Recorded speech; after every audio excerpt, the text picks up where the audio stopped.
अस्सलाम वालेकुम। आप देख रहे हैं टीवी 49 न्यूज यूके और मैं हूं मुनीर पीरजादा। आइए आपको ले चलते हैं आज की खबर की जानिब।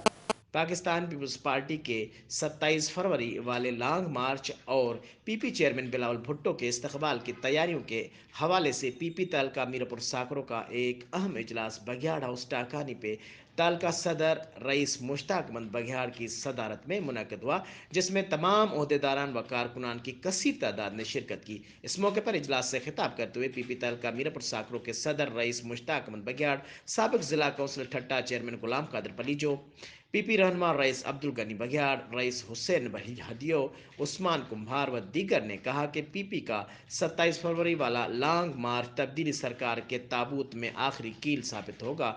अवाम ने महंगाई करने वाले हुक्मरानों को मुस्तरद कर दिया है और 27 फरवरी को अवामी समंदर इस्लामाबाद में जमा होकर गो न्याजी गो के नारे लगाकर हुक्मरानों को मुस्तफ़ी होने पर मजबूर करेगा। इजलास में पीपी चेयरमैन बिलावल भुट्टो सरदारी की ठट्टा आमद पर उनका शानदार व तारीखी इस्तकबाल करने का भी फैसला किया गया।